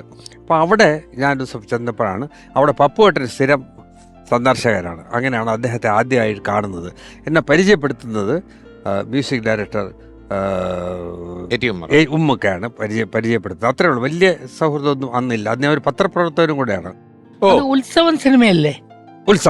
ഉത്സവം സിനിമയാണ്. കറക്റ്റ് ഉത്സവം തന്നെയാണ്. ഉത്സവ സിനിമയുടെ അന്ന് അദ്ദേഹത്തെക്കുറിച്ച് ഞാൻ ഒരു ഇൻ്റർവ്യൂ, അന്ന് വിസ്താരമായെന്ന് പറയുന്ന പ്രസിദ്ധീകരണത്തിന് വേണ്ടിയിട്ട് ഒരു ഇൻ്റർവ്യൂ എടുക്കുകയും അത് പ്രസിദ്ധീകരിക്കുകയും ഒക്കെ ചെയ്തു. അത് കഴിഞ്ഞിട്ട് ഞാൻ കാണുന്നത്, അപ്പോഴും ഞാൻ അസിസ്റ്റന്റ് ഡയറക്ടർ ആയിട്ടില്ല. അത് കഴിഞ്ഞ് ഡോക്ടർ ബാലകൃഷ്ണൻ സാറിൻ്റെ പുറകെ നടന്ന് അദ്ദേഹത്തിൻ്റെ ഒക്കെ ഒരു ഇൻ്റർവ്യൂ ഒക്കെ എടുത്ത് പബ്ലിഷ് ചെയ്ത് ഇങ്ങനെ ചായച്ചു വന്നപ്പോൾ തിരുവനന്തപുരത്ത് വെച്ചൊരു സിനിമ ഷൂട്ടിങ് വന്നു. അദ്ദേഹത്തിൻ്റെ സിന്ദൂരം എന്നാണ്. JC സാറാണ് ഡയറക്റ്റ് ചെയ്യണം. അപ്പോൾ എൻ്റെ അടുത്ത് പറഞ്ഞു, തിരുവനന്തപുരത്ത് ഏറ്റവും നല്ല ഒരു വീട് വേണം എന്ന് പറഞ്ഞപ്പോൾ ഞാൻ 2 വീടുകൾ വേണം. ഒന്ന് പഴയതും ഒന്ന് പുതിയതും. ഒന്ന് നമ്മുടെ രാഗിണി മാഡത്തിൻ്റെ അഭിനേത്രിയായിട്ടുള്ള രാഗിണി, ലളിതാപത്മിനി രാഗിണി മാഡത്തിൻ്റെ ഹസ്ബൻഡിൻ്റെ വീട് തിരുവനന്തപുരത്ത്, ഇന്നത്തെ IG ഓഫീസ്. അതും ഇന്നത്തെ IG ഓഫീസ് അവരുടെ വീടാണോ? അവരുടെ വീട്. മാധവൻ തമ്പി. അതെ, അവരുടെ വീടാണ് ഇന്നത്തെ IG ഓഫീസ്. ചെറിയ വീട്. അത് മാത്രമല്ല, അതിന്റെ അപ്പുറം ഇപ്പുറം 2 വീടുണ്ട്. 3 വീടും അവരുടെ ആണെന്നാണ് തോന്നുന്നത്. ആ വീട് ചെന്ന് ഞാൻ തമ്പി അങ്കിളിൻ്റെ അടുത്ത് ചോദിച്ചപ്പോൾ അദ്ദേഹം പറഞ്ഞു, ചെയ്തോളൂ, ഷൂട്ട് ചെയ്തോളൂ എന്ന് പറഞ്ഞു. വേറൊരെണ്ണം കുന്നുകുഴിയിൽ ഡാമർ ബ്രദേഴ്സിൽ എൻ്റെ ഒരു വീട്, പുത്തൻ വീട്, പാലുകാഴ്ചതേ ഉള്ളൂ, അതും സംഘടിപ്പിച്ചു. അപ്പം ഞാനിങ്ങനെ ഈ നമ്മുടെ തിരുവനന്തപുരം ഭാഷയെ പറഞ്ഞ കുന്നുകുഴിയിൽ അത് ഉണ്ണിവൈദ്യൻ അല്ല, കുന്നുകുഴിയിലെ ഡാമർ ബ്രദർ BK പിള്ള, അതന്നെ അതന്നെ ഡാമർ ബ്രദേഴ്സ് BK പിള്ള. അപ്പോൾ ആ 2 വീടും സെറ്റ്. ആ BK പിള്ള എൻ്റെ ഒരു അകന്ന റിലേഷനാണ്. അപ്പോൾ അത് സെറ്റ് ചെയ്തു. അങ്ങനെ അതായത് ഷൂട്ടിങ്ങിന് വേണ്ടി 2 വീട് അറേഞ്ച് ചെയ്ത് arrange കൊടുക്കുന്ന. ചെയ്യാം. അപ്പോൾ തിരുവനന്തപുരം ഭാഷയെ പറഞ്ഞ അസ്മാദി എന്ന് പറയും, കൂടെ നടക്കുന്നവൻ, ആ. സിനിമാക്കാരുടെ കൂടെ നടക്കുന്നവൻ. അസ്മാദി. പക്ഷെ സംവിധായകനാകണമെന്നാണ് ആഗ്രഹം. അപ്പോഴും ഞാൻ കോളേജിൽ ഫൈനൽ ഇയർ BSc പഠിക്കുകയാണ്, MG കോളേജിൽ. അപ്പോൾ ഞാൻ അങ്ങനെ ഇരുന്ന് അവിടെ വെച്ചിട്ടാണ് സാറിനെ പരിചയപ്പെടുന്നത്, ചന്ദ്രകുമാർ സാറിനെ. ചന്ദ്രകുമാർ സാറിൻ്റെ ഒരു എനിക്കൊരു ഗ്രാറ്റിറ്റ്യൂഡ്, ഭയങ്കര ഗ്രാറ്റിറ്റ്യൂഡ് എന്ന് പറഞ്ഞാൽ ക്ലാപ്പ് എടുത്ത് തന്നത് പിന്നീട് വന്ന മധുരം തിരുമധുരം എന്നുള്ള സിനിമയിലാണ് ഞാൻ അസിസ്റ്റന്റ് ഡയറക്ടർ ആവുന്നത്. ക്ലാപ്പ് എടുത്ത് തന്നത് ഡോക്ടർ ബാലകൃഷ്ണനാണെങ്കിലും ആദ്യമായിട്ടൊരു സ്ക്രിപ്റ്റിൻ്റെ ഒരു പേജ് വായിക്കാൻ തരുന്ന അദ്ദേഹമാണ്. ഒരു മനുഷ്യൻ തരില്ല അന്നത്തെ കാലത്ത്, സ്ക്രിപ്റ്റ് കയ്യിൽ തരില്ല, അസിസ്റ്റന്റ് ഡയറക്ടേഴ്സിൻ്റെ സ്ക്രിപ്റ്റ് തരില്ല, അസിസ്റ്റന്റ് ഡയറക്ടർ എഡിറ്റിംഗിൽ കയറ്റില്ല, എല്ലാം അകറ്റി നിർത്തും. ശകലം വിദ്യാഭ്യാസവും കൂടെ ഉണ്ടെന്നുണ്ടെങ്കിൽ അവൻ്റെ ജോലി പോക്കാണ്, അവനെ അടുപ്പിക്കില്ല. സാറിന് അതറിയാം. അപ്പോൾ എന്തായാലും ശരി, എനിക്ക് സ്ക്രിപ്റ്റ് എടുത്തത്. അതുകൊണ്ട് ആ ഒരു എൻ്റെ ഗുരുവാണ്. വിദ്യാഭ്യാസ യോഗ്യത എന്നൊക്കെ കേട്ടിട്ടുണ്ട്, വിദ്യാഭ്യാസ അയോഗ്യത ആദ്യമായിട്ട് കേൾക്കുന്നത് ഇവിടെയാണ്. അപ്പോൾ അവിടെ വെച്ച് ഒരു സംഘമുണ്ട്, ഡോക്ടർ ബാലകൃഷ്ണൻ്റെ സിനിമയിൽ അഭിനയിക്കുന്ന ഒരു സംഘം. അതിലൊന്നാണ് പറവൂർ ഭരതൻ. അപ്പോൾ ഭരതൻ ചേട്ടൻ വന്നില്ല. അപ്പോൾ ഞാൻ ഇതിൻ്റെ പുറകെ ഇങ്ങനെ നടക്കുന്നുണ്ട്, അറിയാൻ പറ്റില്ല. 1 ദിവസമായി, 2 ദിവസമായി, 3 ദിവസമായി. അങ്ങനത്തെ പറ്റിക്ക് ഒരു ദിവസം വൈകുന്നേരം ഞങ്ങളെല്ലാവരും കൂടെ ഇരിക്കുമ്പോൾ, ഞാനുണ്ട്, കൊച്ചിൻ ഹനീഫയുണ്ട്, ഞങ്ങളെല്ലാവരും ഇരിക്കുമ്പോഴത്തേക്കും ഡോക്ടർ ബാലകൃഷ്ണൻ പറഞ്ഞു എന്ത് ചെയ്യാൻ പറ്റും. ഒരു പിള്ളച്ചേട്ടനാണ് പ്രൊഡക്ഷൻ KPC പിള്ളച്ചേട്ടൻ പറഞ്ഞു എന്ത് ചെയ്യാൻ പറ്റും, പുതിയത് ആരായിരുന്നാലും ശരി, തിരുവനന്തപുരത്ത് ആരെങ്കിലും കിട്ടുന്നെങ്കിൽ അത് വെച്ച് ചെയ്യാൻ പറഞ്ഞു. അപ്പോൾ ഞാൻ പറഞ്ഞു, ഞാൻ കഴിഞ്ഞതിൻ്റെ അങ്ങേ ആഴ്ച ഒരു നാടകം കണ്ടു. ആ നാടകത്തിൽ ഒരു കോമഡിയനുണ്ട്, അസാധ്യമായിട്ട് അഭിനയിക്കുന്നു. പിന്നെ അതാരാണെന്ന് ചോദിച്ചു. ആരെന്ന് എനിക്കറിഞ്ഞൂടാ. മാള അരവിന്ദൻ എന്ന് പറയുന്ന ഒരു അനൗൺസ്മെൻറ്റ് കേട്ടു. പിള്ളേ ഒരു കാര്യം ചെയ്യും, എങ്ങനെയെങ്കിലും അയാളെ അപ്പോൾ കൊള്ളാമെന്നുണ്ടെങ്കിൽ. ഉടനെ ചന്ദ്രകുമാർ സാറിൻ്റെ അടുത്ത് ചോദിച്ചു എങ്ങനെയുണ്ട്. പിന്നെ അപ്പോൾ ബാലു പറഞ്ഞു കൊള്ളാമെന്ന് ഇങ്ങനെ പറഞ്ഞു എന്ന് പറഞ്ഞു. അത് കഴിഞ്ഞ് പപ്പുവേട്ടൻ, അതിൽ അട്ടമാരൻ പപ്പുവേട്ടനെ അടുത്ത് വിളിച്ച് ചോദിച്ചു ഇങ്ങനൊരു നാടകത്തിലുള്ള ഒരാളെ അറിയാമെന്ന് ചോദിച്ചു. അറിയാമോ, മിടുക്കനാ, നന്നായിട്ട് ചെയ്യുമെന്ന് പറഞ്ഞു. അങ്ങനെയാണ് കുതിരവ മാള അരവിന്ദൻ ആദ്യമായി സിനിമ നടനായി വരുന്നത്. മാള അരവിന്ദൻ മാളാന്ന് ടെലഗ്രാം കൊടുത്തു. പിറ്റേ ഒരു 2 ദിവസം കഴിഞ്ഞപ്പോൾ അദ്ദേഹം പപ്പുവേട്ടനാണ് ഇതിന്റെ ഒരു ഗ്യാരണ്ടി കൊടുക്കുന്നത്. അയാൾ നല്ല കലാകാരനാന്ന് പറഞ്ഞ ഒരാൾ വരാനായിട്ട് പറയുന്നത് പറഞ്ഞു. പക്ഷെ എന്നിട്ട് അദ്ദേഹം എൻ്റെ അടുത്ത് ചോദിച്ചു, ബാലു എന്റെ കഞ്ഞിയിൽ പാറ്റയിടാനാണോ ശ്രമിക്കുന്നതെന്ന് കൂടെ ചോദിച്ചു. തമാശ, അത് തമാശക്ക് ചോദിക്കുന്നത്. പക്ഷേ കാരണം തമാശക്ക് അങ്ങനെ തമാശയാണല്ലോ. അല്ലെങ്കിൽ പിന്നെ ഗ്യാരണ്ടി ചോദിക്കുമ്പോൾ ഗ്യാരണ്ടി കൊടുക്കാണ്ടിരുന്നാൽ മതി. ഗ്യാരണ്ടി കൊടുത്തു. നല്ലതാണ് വിളിച്ചോളാൻ നല്ലതാണ് വിളിച്ചോളാൻ പറഞ്ഞു. അങ്ങനെ വന്നു അദ്ദേഹം, പിന്നെ സിനിമാ നടനായി മാറി. അത് വൈകുന്നേരം പക്ഷെ പറഞ്ഞു ഈ നിൽക്കുന്ന പിന്നെ ഇദ്ദേഹം അസിസ്റ്റന്റ് ഡയറക്ടറല്ല, ഡോക്ടർ ബാലകൃഷ്ണൻ്റെ വേണ്ടപ്പെട്ട ഒരാളാണ്. ഇദ്ദേഹവും പത്രപ്രവർത്തകനാണ്. ഇദ്ദേഹവും പിന്നെ റെക്കമെൻഡ് ചെയ്തത് ഞാനാണ്, ഞങ്ങൾ ആണ് വേണ്ടത്. പിന്നെ അസോസിയേറ്റ് ഡയറക്ടറും ഇതിന് സമ്മതം മൂളിയിട്ടുണ്ട്. അപ്പോൾ അദ്ദേഹം കഴിക്കില്ല, നമുക്കൊരു ഫുള്ള് വാങ്ങിച്ചുകൊണ്ട് വരണമെന്ന് പറഞ്ഞിട്ട് വൈകുന്നേരം ഇദ്ദേഹത്തെ കൊണ്ട് ഒരു ഫുൾ ബോട്ടിലൊക്കെ മേടിപ്പിച്ച് ഒരു പാർട്ടിയൊക്കെ നടത്തിച്ചു പപ്പുവേട്ടൻ. അങ്ങനെയാണ് പപ്പുവേട്ടനായിട്ട് വലിയൊരു ആത്മബന്ധം ഉണ്ടാകുന്നത്. ബന്ധം ഈ മാളച്ചേട്ടനെ കാസ്റ്റ് ചെയ്യൽ വഴിയായിട്ടാണ് പപ്പുച്ചേട്ടനുമായിട്ടൊരു ബന്ധം ഉണ്ടാകുന്നത്. ഞാൻ മദ്രാസിൽ ഞാൻ തിരക്കുള്ള ഡയറക്ടറായി കഴിഞ്ഞപ്പോൾ നമ്പർ 2 ഇന്ദിരാഗാന്ധി സ്ട്രീറ്റ്, അതായത് പിന്നെ പ്രസാദ് സ്റ്റുഡിയോയുടെ നേരെ എതിരെ, രാജുവിനൊക്കെ അറിയാം, അതിൻ്റെ എതിരെയുള്ള വഴി ചെന്നിട്ട് റൈറ്റിലോട്ട് തിരിച്ച് ലെഫ്റ്റ് തിരിച്ച് വലിയൊരു സ്ട്രീറ്റുണ്ട്. ആ സ്ട്രീറ്റിൽ ഏറ്റവും ടോപ്പായിട്ടുള്ള സിനിമാക്കാർ താമസിക്കുന്ന, ഫോർ എക്സാമ്പിൾ ബാലു മഹേന്ദ്രൻ എൻ്റെ വീട്ടിൻ്റെ നേരെ എതിരെ.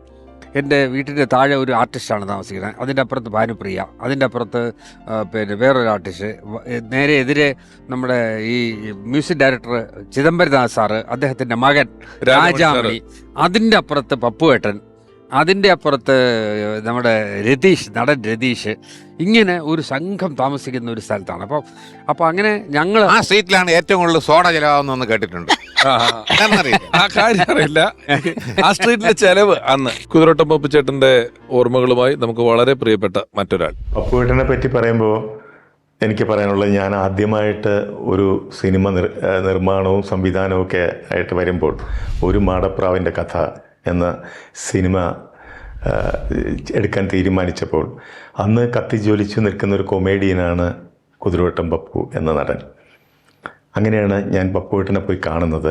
പപ്പുവേട്ടന് ഞാൻ ഈ ഡബ്ബിംഗ് ആർട്ടിസ്റ്റ് എന്നുള്ള നിലയിലാണ് എന്നെ അറിയാവുന്നത്. ജയന് ശബ്ദം കൊടുത്തു എന്നുള്ളതൊക്കെ വെച്ചിട്ട് പപ്പുവേട്ടൻ അറിയാം. അപ്പം ഞാൻ പപ്പുവേട്ടൻ്റെ വീട്ടിൽ ചെല്ലുന്നു. ഇങ്ങനെ ചെയ്യാൻ മോനെ, വളരെ ഒരു പുതിയ സംവിധായകൻ, ഒരു പുതിയ ആൾക്ക് ആ തിരക്കിനിടയിലും അദ്ദേഹം സമയം കണ്ടെത്തിയത് എനിക്ക് തരാൻ വേണ്ടി ഒരു ഡേറ്റുമൊക്കെ സെറ്റ് ചെയ്ത് തരികയും കൃത്യമായി ആ ഡേറ്റുകൾ എത്തുകയും ഷൂട്ടിങ്ങൊക്കെ ഭംഗിയായി തീരുകയും അവസാനിപ്പിക്കുകയൊക്കെ ചെയ്തു. അങ്ങനെ ആദ്യ പടത്തിൽ തൊട്ട് പപ്പുവേട്ടൻ മിക്കവാറും ഡേറ്റുള്ള ഇതിലൊക്കെ എൻ്റെ പടത്തിൽ അഭിനയിച്ചിട്ടുണ്ട്. അതിൽ പിന്നീട് നിന്നിഷ്ടം എന്നിഷ്ടം എന്നൊരു പടത്തിൽ കുറച്ച് കൂടുതൽ റോളുണ്ടായിരുന്നു അദ്ദേഹത്തിന്. അതിലും മറ്റ് കൊമേഡിയന്മാരെല്ലാവരും ഉണ്ട്. മാളയുണ്ടായിരുന്നു, ജഗതി ഉണ്ടായിരുന്നു, സുകുമാരി ചേച്ചി, അങ്ങനെ ഒരു കോമ്പിനേഷനിൽ ഇടയ്ക്ക് വരുന്ന ഒരു ക്യാരക്ടറായിട്ടാണ് ഒരു തിരിക്കുത്തുകാരൻ കുമാരൻ എന്ന് പറയുന്നൊരു കഥാപാത്രം, ഒരു ഗെയിംബ്ലിംഗ് ഒക്കെ നടത്തി പിന്നീട് നായികയുടെ ഉയർച്ച അനുസരിച്ച് വളരുന്ന ഒരു കഥാപാത്രമായിട്ടാണ്. അത് പപ്പുവേട്ടൻ വളരെ മനോഹരമായിട്ട് ചെയ്തു. മലയാള സിനിമയിൽ ഒരു കാലത്ത് എല്ലാ കൊമേഡിയന്മാരെയും കീഴടക്കിക്കൊണ്ട് ഒരു ഏകാധിപതിയെപ്പോലെ ഒറ്റയ്ക്ക് പപ്പുവേട്ടൻ ഒരു കാലഘട്ടമുണ്ടായിരുന്നു. അതായത് അന്ന് വന്നിരുന്ന അടൂർ ബാസി, ബഹദൂർ, അങ്ങനെ ഒരു വലിയൊരു താരനിരയെ നിഷ്പ്രഭമാക്കിക്കൊണ്ടാണ് അദ്ദേഹത്തിൻ്റെ വരവ് ഒരു സൂപ്പർ വരവ് തന്നെയായിരുന്നു. പക്ഷേ വളരെ എളിമയുള്ള ഒരു നടനായിരുന്നു പപ്പുവേട്ടൻ. ഈ പപ്പുവേട്ടനൊക്കെ അന്നേരം ഒരു വലിയ സൗഹൃദങ്ങളും സൽക്കാരങ്ങളും കൂടുതലായിട്ട് വെക്കുന്ന ഒരാളായിരുന്നല്ലേ? ഉണ്ടായിരുന്നോ ആ കൂട്ടത്തിലൊക്കെ? ഉണ്ടായിരുന്നു. ആ, അതിന് പ്രത്യേകിച്ച് പറയേണ്ട ഒരു കാര്യം, ഒരു ദിവസം ഞങ്ങൾ ഒരു ഫിലിമിൻ്റെ ഷൂട്ട്, അത് മോഹൻലാൽ ആദ്യമായിട്ട് ഹീറോ ആയിട്ട് അഭിനയിക്കുന്നത് എൻ്റെ സിനിമയിലാണ്. അതിൻ്റെ പടത്തിൻ്റെ പേര് നായകൻ എന്നാണ്. ഡോക്ടർ ബാലകൃഷ്ണൻ അദ്ദേഹമാണ് സ്ക്രിപ്റ്റ് എഴുതിയിട്ടുള്ളത്. അദ്ദേഹം നായകനാക്കി കാസ്റ്റ് ചെയ്ത സമയത്ത് ഡോക്ടർ ബാലകൃഷ്ണൻ സാറിനോട് ഇയാൾ വേണോ എന്ന് ചോദിച്ചിട്ടുള്ള ആൾക്കാരും ഉണ്ട്. കാരണം എന്ന് ചോദിച്ചിട്ടുള്ളവർ അവർ പിന്നെ ഒരുപാട് പടം അദ്ദേഹത്തെ ചെയ്തു, അത് വേറെ ചരിത്രം. എന്തായിരുന്നാലും ശരി, അങ്ങനെ അവിടെ താമസിക്കുമ്പോൾ ഒരു ദിവസം ഒരാൾ എൻ്റെ അടുത്തൊന്ന് പറഞ്ഞു, നാഗേഷ് വന്നിട്ടുണ്ട് ഇവിടെ. അപ്പോൾ എവിടെയാന്ന് ചോദിച്ചപ്പോൾ കുതിരവട്ടം പപ്പുവിൻ്റെ വീട്ടിലാണെന്ന് പറഞ്ഞു. അങ്ങനെയുള്ള സൗഹൃദമൊക്കെ ഉണ്ട്. അങ്ങനെ നാഗേഷ് എന്ന് പറയുമ്പോൾ തമിഴില് അത് MGR സാറ്, ശിവാജി സാറും, പിന്നെ ജമിനി ഗണേശൻ സാറിന്റെ കൂടെയൊക്കെ MGR സാറിന്റെ കൂടെയൊക്കെ അഭിനയിച്ച് തകർത്ത് സർവ്വസുന്ദരമൊക്കെ. തകർക്കല്ല, ഈക്വൽ ടു MGR റെമുനറേഷൻ വാങ്ങിച്ചിട്ടുള്ള ആളാണ്. MGR എന്ന് കൊടുക്കണം, സെയിം റെമുനറേഷൻ എനിക്കും കിട്ടണം എന്ന് പറഞ്ഞിട്ടാണ് വാങ്ങിച്ചിട്ടുള്ളത് നാഗേഷ് എന്ന് പറയുന്ന. അതെ. അപ്പൊ അത്രയും പവറുള്ള ആളുമായിട്ടാണ് പപ്പുചേട്ടൻ വീട്ടിൽ കമ്പനി. ഞാൻ ചോദിപ്പോ അവിടെ വന്നിരിക്കുന്നു. അപ്പൊ ഇത് കാണാമോ എന്ന് നോക്കണം. അപ്പൊ ഇതിന് ഒറ്റ വഴിയേ ഉള്ളൂ, രതീഷിന്. അപ്പൊ അന്ന് ഷൂട്ടിംഗ് ഇല്ല. രതീഷിന് ഞാൻ പറഞ്ഞു, രതീഷ് എനിക്കൊന്ന് പുള്ളി ഒന്ന് കാണണം എന്ന് പറഞ്ഞു. ഞാൻ ഡയറക്ടറാണ്, പക്ഷെ എന്നിട്ടൊന്ന് കാണണം. അത്ര ആരാധന കൊണ്ടാണ് ഞാൻ ചെന്നു, കണ്ടു. അപ്പോൾ അദ്ദേഹം പറഞ്ഞു, സർവർ സുന്ദര റീമേക്ക് ചെയ്ത് കഴിഞ്ഞു ആ കാലഘട്ടം. എൻ്റെ ഓർമ്മ ശരിയാണെങ്കിൽ പപ്പു എന്ന് പറഞ്ഞൊരു സിനിമ പപ്പുവേട്ടൻ ഹീറോ ആയിട്ട് അഭിനയിച്ചു. അങ്ങനെ അതാണ് സർവ്വസുന്ദരം. നന്നായിട്ട് ചെയ്യുകയും ചെയ്തു. അപ്പോൾ പക്ഷേ ഞങ്ങൾ അവിടെ ചെന്ന് സംസാരിക്കുമ്പോൾ ഈ നാഗേഷ് സാറിൻ്റെ സംസാരം എന്ന് പറഞ്ഞാൽ എന്നെക്കാട്ടിയും വലിയ ആക്ടറാണ് പപ്പു എന്നാണ് പറയണത്. ഈസ് എ ഗ്രേറ്റ് ആക്ടർ, ഞാൻ ഒരു ചിന്ന ആക്ടർ എന്നാണ് പറയുന്നത്. അത്ര അങ്ങനെ പറയുന്ന ഒരാളെ ഞാൻ കണ്ടിട്ടുള്ളൂ, ശിവാജി സാർ മാത്രമേ ഉള്ളൂ. എപ്പോഴും വളരെ എളിമയോടുകൂടി പറയുന്നത്. അങ്ങനെ അതിനുശേഷം പിന്നീട് ആ ഒരു സിറ്റിംഗ് കഴിഞ്ഞതിന് ശേഷം പിന്നീട് ഇടയ്ക്കിടയ്ക്ക് അവിടെ പോവുകയും എൻ്റെ 2 സിനിമകളിൽ അവർ പപ്പുവേട്ടൻ അഭിനയിക്കുകയും ചെയ്തു. ആദ്യത്തെ സിനിമ എന്ന് പറഞ്ഞാൽ എവർഷൈൻ പ്രൊഡക്ഷൻസിൻ്റെ മമ്മൂട്ടി, മേനക, സുവേട്ടൻ ഒക്കെ അഭിനയിച്ചിട്ടുള്ള ഒന്നും മിണ്ടാത്ത ഭാര്യ, ഊട്ടിയിലായിരുന്നു. സാറിന്റെ പടത്തിൽ അഭിനയിച്ചാണ് പറയുന്നത്? എൻ്റെ പടത്തിൽ ഭാര്യ എന്നുള്ള പടത്തിലാണ്. അപ്പോൾ എൻ്റെ അടുത്ത് ചോദിച്ചു, എൻ്റെ അപ്പോൾ ക്യാരക്ടർ പറഞ്ഞു കഴിഞ്ഞപ്പോൾ എൻ്റെ വീട്ടിൻ്റെ അടുത്ത് ഒരു ബാപ്പുട്ടി എന്ന് പറയുന്ന ഒരു കഥാപാത്രമുണ്ട്. അയാൾ ഈ പേപ്പർ തയ്യാറക്കുപ്പിക്കാരനാണ്. ആ ഒരു പ്രത്യേക ടൈപ്പാണ്. ആ ഒരു ക്യാരക്ടറിനെ ഞാനൊന്ന് ഇതിനകത്തോട്ട് ഇമിറ്റേറ്റ് ചെയ്തോട്ട് ചോദിച്ചു. അപ്പോൾ പറഞ്ഞ് ചോദിച്ചപ്പോഴത്തേക്ക് അങ്ങനെയാണ് അതാണ്. അപ്പോൾ അതിൽ നിന്ന് ഒരു കാര്യം മനസ്സിലായി, തൻ്റെ ജീവിതത്തിൽ കണ്ടുമുട്ടിയിട്ടുള്ള പല കഥാപാത്രങ്ങളെയും ഇദ്ദേഹത്തിനൊരു ക്യാരക്ടർ കിട്ടുമ്പോൾ അതിലേക്ക് ഇതിനെ സന്നിവേശിപ്പിച്ചുകൊണ്ട് അത് അവതരിപ്പിക്കുന്ന ഒരു ശീലം ഉണ്ടായിരുന്നു. അത് എന്തുകൊണ്ടെന്ന് പറഞ്ഞാൽ കുഞ്ഞാണ്ടി സാറ്, KT മുഹമ്മദ്, പിന്നെ നമ്മുടെ നെല്ലിക്കോട് ഭാസ്കരൻ തുടങ്ങിയിട്ടുള്ള കോഴിക്കോട്ടെ നാടക പാരമ്പര്യത്തിൽ നിന്ന് വന്നവരെല്ലാം തന്നെ മലയാള സിനിമയ്ക്ക് വളരെ വലിയ സംഭാവനയാണ് നൽകിയിട്ടുള്ളത്. ഞാൻ തിരുവനന്തപുരത്തുള്ള CA പരമേശ്വരൻ പിള്ളയും പിന്നെ കൈരിക്കര കുമാരപിള്ള അദ്ദേഹത്തെക്കുറിച്ച് എല്ലാം മാറ്റി നിർത്തിക്കൊണ്ട് പറയുകയല്ല. കേരളത്തിലെ എല്ലാ നാടക രംഗങ്ങളിൽ നിന്നും മലയാള സിനിമയ്ക്ക് ഒരുപാട് സംഭാവന ഉണ്ട്. ഒരു കോഴിക്കോടിന്റെ സംഭാവന എന്ന് പറയുന്നത് ഇല്ലേ രാജു? കറക്റ്റ് അല്ലേ? ഉണ്ട്.